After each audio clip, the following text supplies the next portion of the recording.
चलो देखो, इससे पहले हम यूरोप में राष्ट्रवाद का पहला पेज पढ़ चुके थे, समझ गया, इकाई 1 का। अब दूसरा पढ़ेंगे। इसमें मैप क्लियर नहीं दिख रहा है, तुम देख सकता है एनसीईआरटी के किताब में, अगर ऐसा है तो। फिर हम यहाँ से शुरू करेंगे, पेज नंबर 2 से देखो, सन 1815 ईस्वी में, समझ गया। और ऑब्जेक्टिव सब्जेक्टिव जो भी हो बनते जाएगा, याद करते जाना। सन 1815 के वियना सम्मेलन की मेज़बानी ऑस्ट्रिया के चांसलर मेटरनिख ने किया, जो घोर प्रतिक्रियावादी था। इसमें बहुत सारा ऑब्जेक्टिव निकलेगा, तुम अपने मन से पढ़ना है। क्या लिखा हुआ है देख सकता है, इसमें कितना ऑब्जेक्टिव निकाल देंगे समझ है, इसी हिसाब से पढ़ना पड़ता है। सन 1815 ईस्वी के वियना सम्मेलन की मेज़बानी ऑस्ट्रिया के चांसलर मेटरनिख ने किया, जो घोर प्रतिक्रियावादी था। इसमें कई गो प्रश्न पूछ सकता है तुमसे। वियना सम्मेलन कब हुआ? तो 1815 के वियना सम्मेलन की मेज़बानी किसने किया? तो ऑस्ट्रिया के चांसलर मेटरनिख ने। परीक्षा में दे सकता है 1815 में वियना सम्मेलन की मेज़बानी किसने किया? मेटरनिख ने। वो क्या था? ऑस्ट्रिया के चांसलर था, और जो घोर प्रतिक्रियावादी था। और जो मेटरनिख रहा, मेटरनिख से कथी रहा? घोर प्रतिक्रियावादी। कौन सी था? घोर प्रतिक्रियावादी। यानी तू लड़बे तो हम तोरा से और धांसू लड़बो, तू विनाश करबे तो हम महाविनाश करबो। घोर प्रतिक्रियावादी कहने का मतलब सहने वाला नहीं। तू ईंट बरसावे तो ये पत्थर बरसाने वाला है, तू गोली चलाएगा तो ये तोप चलाने वाला है, छोड़ने वाला नहीं है। उसी को क्या कहते हैं? घोर प्रतिक्रियावादी। और इसी को इतिहास की दुनिया में पढ़ेंगे तो समझेंगे, यदि कोई देश इस पर आक्रमण करेगा मेटरनिख पर, तो ये क्या करेगा? इहो ओकरा पर आक्रमण करेगा और बढ़िया से तबाह करेगा। तो ये क्या था? घोर प्रतिक्रियावादी था। प्रतिक्रियावादी कहते हैं जैसे तुमने किसी को गाली दिया, समझे, और उसने तुमको गाली नहीं दिया, तो कहेंगे वो प्रतिक्रियावादी नहीं है। और तुमने किसी को गाली दिया और वो भी गाली दिया और मारो पीटू उखाड़ दिया, तो इसको कहेंगे प्रतिक्रियावादी। समझ गया? तो मेटरनिख क्या था? ऑस्ट्रिया का चांसलर था। इसमें अपना मन से दिमाग लगाना। मेटरनिख क्या था? ऑस्ट्रिया का चांसलर था, जो 1815 के वियना सम्मेलन में क्या किया? मेज़बानी किया। इस सम्मेलन कहते हैं मीटिंग में। इस सम्मेलन में ब्रिटेन, रूस, प्रसा और ऑस्ट्रिया जैसी यूरोपीय शक्तियों ने मिलकर ऐसी व्यवस्था की जिसका मुख्य उद्देश्य यूरोप में उस शांति संतुलन को स्थापित करना था जिसे नेपोलियन के युद्धों ने समाप्त कर दिया था। पेज नंबर 2 है, पढ़ सकता है। इतिहास में BTC का किताब है, हम ये लाइन पढ़ रहे हैं। इस सम्मेलन में, किस सम्मेलन में? वियना सम्मेलन में। कौन सम्मेलन में?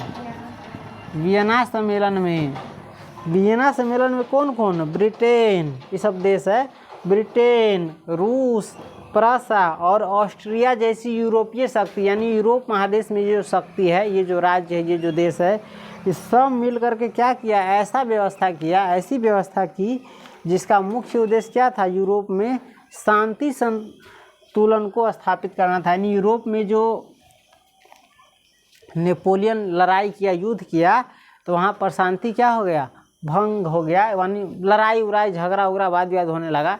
तो इसका मुख्य उद्देश्य क्या था? यूरोप में शांति और संतुलन स्थापित करना। यानी जो राज्य आक्रमण से अति हो गया है, नेपोलियन के युद्ध से जो शांति खत्म हो गया था, उस शांति को फिर से, जैसे कि ना 2 4 आदमी में, चाहे किसी आदमी में दैये दया में लड़ाई होता है, तो लड़ाई होने के बाद फिर क्या करता है? सब गोरा, चाहे कोई मिल के कथी करे, शांति स्थापना कर। लड़ाई से विकास होता है, युद्ध से विकास होता है। चाहे जैसे 2 गाँव में, 2 देशों में, चाहे 2 राज्यों में लड़ाई होता है, तो फिर लड़ाई होने के बाद क्या करता रहता है? चाहे लड़ाई होता रहता है तो उस बीच में सब मिल करके क्या करता है कि शांति बहाल हो जाए। कल कि वहाँ पर शांति नहीं जब तक स्थापित करेगा, वहाँ जी सकेगा सही से, जीना मुहाल हो जाएगा।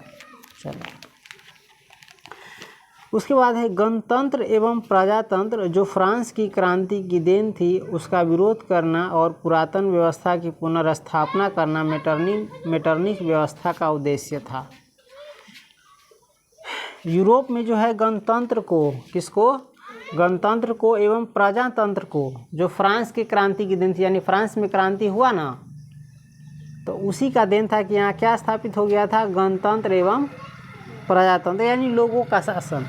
तो मेटरनिख का मुख्य उद्देश्य था कि लोकतंत्र, गणतंत्र यानी प्रजातंत्र, इसको ख़त्म कर देना और उसका विरोध करके पुरातन व्यवस्था यानी पहिलका व्यवस्था स्थापित करना मेटरनिख का उद्देश्य था। अतः वियना सम्मेलन के माध्यम से यूरोप में नेपोलियन युग का अंत और मेटरनिख युग की शुरुआत हुई। अतः वियना सम्मेलन के माध्यम से, किस सम्मेलन के माध्यम से, वियना सम्मेलन के माध्यम से, वियना एगो जगह होगा, देश होगा, वहीं पर सम्मेलन हुआ तो उसको वियना सम्मेलन कहा जाता है। अतः वियना सम्मेलन के माध्यम से यूरोप में नेपोलियन युग का क्या हो गया, अंत हो गया और मेटरनिख युग की शुरुआत हो गई। जैसे अभी भारत में गणतंत्र है, लोकतंत्र है, इसको ख़त्म करके अब कोई राजा चाहे शासक चाहेगा हम अपना हिसाब से देश चलाए, लोगों के हिसाब से नहीं, तो वही बात इसमें है। इटली पर अपना प्रभाव स्थापित रखने के लिए मेटरनिख ने उसे कई राज्यों में विभाजित कर दिया।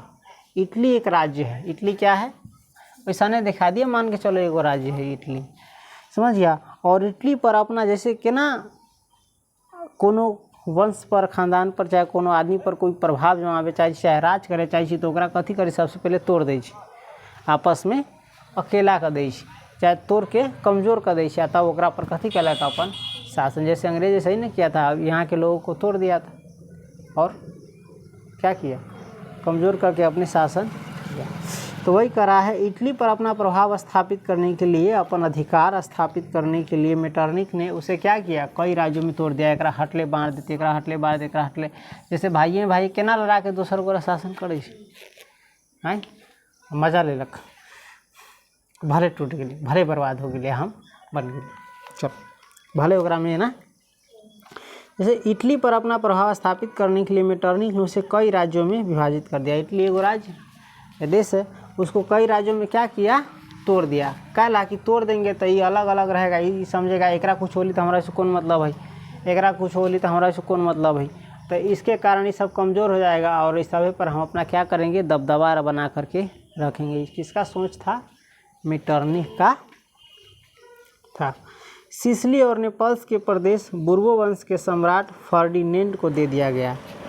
और जो इटली को तोड़ा तो उसमें दो गो राज्य कौन कौन, सिसिली और नेपल्स, किसको दे दिया, बुर्बो वंश के सम्राट फर्डिनेंड को दे दिया। और भी तोड़ा इसको रोम और उसके आसपास के राज्य पोप को सौंप दिए गए। और इटली को तोड़ करके जो बना कौन चीज़, रोम और उसके आसपास को जो राज्य है उसे किसको दे दिया गया, पोप को दे दिया गया। पोप के हाथों में सौंप दिया गया कि अब से इस पर तुमको देखरेख करना है इसका, समझ गया। लोम्बार्डी एवं वेनेशिया पर ऑस्ट्रिया की प्रभुता कायम हुई। इस किताब के माध्यम से हम पढ़ रहे, तुम लोग पढ़ सकता है, देखो। लोम्बार्डी कौन सी, लोम्बार्डी एवं वेनेशिया पर ऑस्ट्रिया की प्रभुता कायम हुई। परमा, मोडेना और टस्कनी के प्रांत हैब्सबर्ग राजवंश को दे दिए गए तथा जेनेवा और सार्डिनिया पीडमाउंट के राज्य में सम्मिलित कर दिए गए।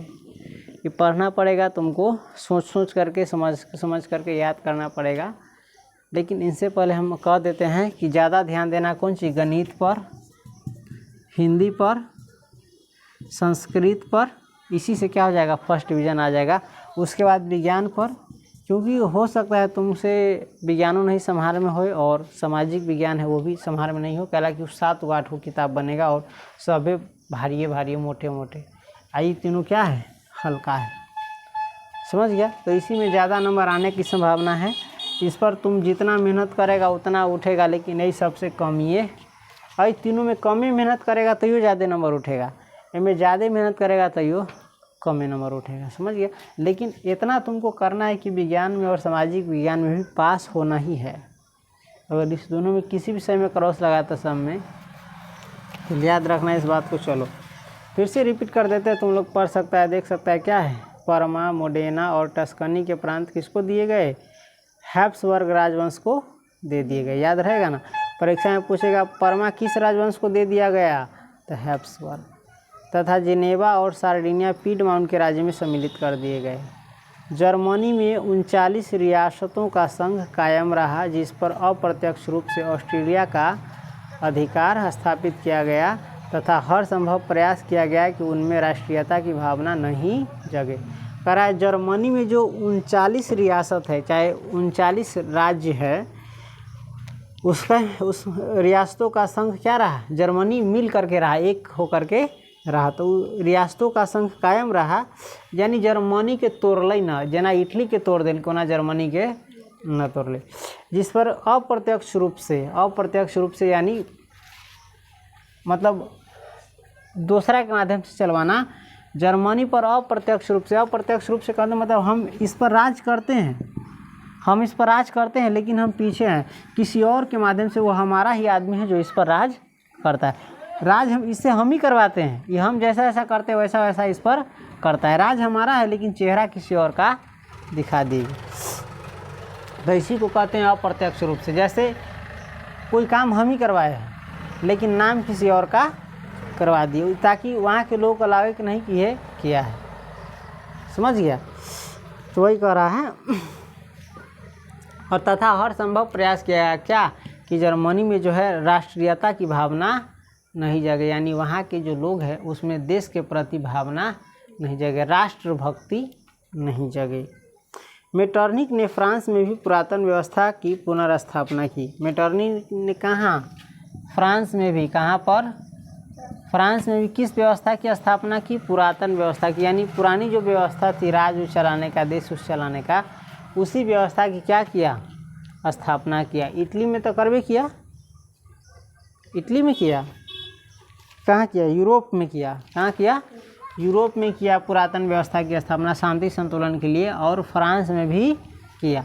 और इटली पर अपना प्रभाव जमाने के लिए क्या किया, इटली को तोड़ तोड़ करके अलग अलग राज्य में बांट दिया गया। इस तरह वियना सम्मेलन प्रतिक्रियावादी शक्तियों की विजय थी। इस तरह वियना सम्मेलन क्या था, प्रतिक्रियावादी शक्तियों की विजय थी। मेटरनिक क्या था, प्रतिक्रियावादी था, तो उसको साथों देने वाला क्या होगा, प्रतिक्रियावादी न होगा। तो इस प्रकार से जो है वियना सम्मेलन क्या था, प्रतिक्रियावादी शक्तियों की विजय थी, यानी प्रजातंत्र की, लोकतंत्र की हार थी और प्रतिक्रियावादी शक्तियों की विजय थी। लेकिन यह व्यवस्था अस्थायी साबित नहीं हुई और जल्द ही यूरोप में राष्ट्रीयता की भावना का प्रसार हुआ, जिससे यूरोप के लगभग सभी देश प्रभावित हुए। लेकिन ये जो व्यवस्था है, लोग अपना शासन अपने चलाना चाहेगा कि किसी राजा या किसी एक व्यक्ति के हाथ में दे देना चाहेगा, अपने चलाना चाहेगा। तो इसके कारण ये जो व्यवस्था थी, पुरातन व्यवस्था, अस्थायी साबित नहीं हुई, यानी परमानेंट साबित न होली। जल्दी ही कथी भे गेलै, यूरोप में राष्ट्रीयता की भावना का प्रसार हुआ। जैसे यहाँ पर भारत के लोग में भारतीयता यानी राष्ट्रवाद की भावना जगली, तब ना अंग्रेज के बिलगल के अपना देश के लिए कि हम अपना देश के बचावे के ही दुश्मन से, न तो जगती ही सब लड़े जाती है नहीं ना। तो वही से यूरोप में कथी होली, यूरोप में राष्ट्रीयता की भावना, यूरोप में मतलब यूरोप के लोगों में, भारत में मतलब भारत के लोगों में राष्ट्रीयता की भावना का प्रसार हुआ, और जिससे यूरोप के लगभग सभी देश क्या हुए, प्रभावित हुए। यानी यूरोप के सभी देश अब जो है हो सके तो अपना लिए आवाज़ उठावे लागल होते। समझ गया? उसके बाद देखो तो क्या है, फ्रांस में वियना व्यवस्था के तहत क्रांति के पूर्व की व्यवस्था को स्थापित करने के लिए बुर्बो राजवंश को पुनर्स्थापित किया गया तथा लुई 18वां फ्रांस का राजा बना। फ्रांस में जो है, यूरोप में तब हो ही गया है कौन सी, राष्ट्रीयता का भावना का प्रसार। अब फ्रांस की बात कर रहा है। फ्रांस में वियना व्यवस्था के तहत ना यूरोप में शांति संतुलन स्थापित करके पुरातन व्यवस्था से, तो वे फ्रांस में वियना व्यवस्था के तहत क्रांति के पूर्व की व्यवस्था को स्थापित करने के लिए, यानी क्रांति से पहले की व्यवस्था को स्थापित करने के लिए क्या किया, बुर्बो राजवंश को पुनर्स्थापित किया गया। यानी राजा के शासन को, कौन राजा, बुर्बो वंश, यानी सबके अपन अपन वंश हो न, तो ये नाम है राजवंश। बुर्बो राजवंश को पुनर्स्थापित किया गया तथा लुई 18वां, कौन सी, लुई 18वां, लुई ऐसे लिखा है, देखा किताब पढ़ेगा तो तुम लोग से सब समझ में आ जाएगा। लुई 18वां जो है क्या बना, फ्रांस का राजा बना। क्या बना, राजतंत्र अलग होता है, राजतंत्र में कोई जो राजा होता है वही उस देश पर शासन करता है, समझ गया। लोकतंत्र में क्या होता है, उस राज्य में जितना भी लोग रहता है उसका शासन रहता है, समझ गए।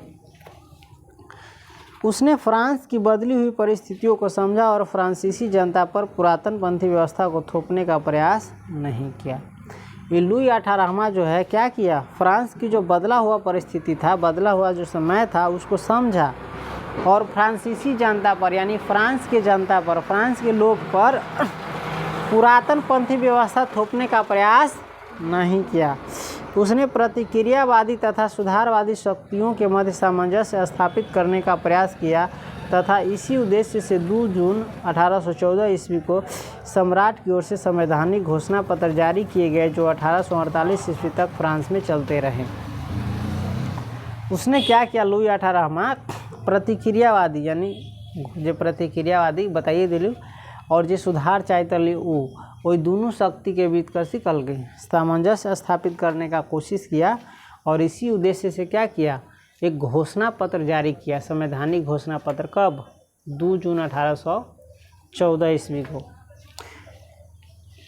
चार्ल्स एक्स के शासनकाल में इसमें कुछ परिवर्तन हुए परंतु इसका परिणाम 1830 की क्रांति के रूप में सामने आया। चार्ल्स एक्स, एकरा चार्ल्स एक्स नहीं पढ़ना नहीं तो गड़बड़ हो जाएगा। ये चार्ल्स एक्स पढ़ो या तो इसको 10 पढ़ना पड़ेगा, हो सकता है 10 हो, यानी चार्ल्स कई गो रहल होती लेकिन इनमें चार्ल्स 10वां जो रहल होता तो एकरा बारे में कह रहा। चार्ल्स 10 या चार्ल्स एक्स के शासनकाल में क्या किया, इसमें कुछ परिवर्तन किया। संवैधानिक घोषणा पत्र जो बना था 1848 तक जो चलता रहा, लुई 18वां जो बनैले रहा तो उसमें कथी कर दिल कुछ परिवर्तन कल जो 1830 की क्रांति के रूप में सामने आया। उसमें कुछ परिवर्तन कर दिया जो संवैधानिक घोषणा पत्र था, जिसके कारण क्या हुआ, 1830 की क्रांति हुआ। जैसे कैसे भारत में कोई संविधान बना है 100 वर्ष पहले, 50 वर्ष पहले, चाहे कोई चीज़, और इस संविधान में यदि कोई बदलाव हो तो देश भर में क्या हो जाए, क्रांति हो जाती है कोई बदलाव के लिए, तो इसी को क्रांति के नाम से जाना जाएगा। तो यही पर अब से क्या पढ़ेंगे हम लोग, 1830 की क्रांति।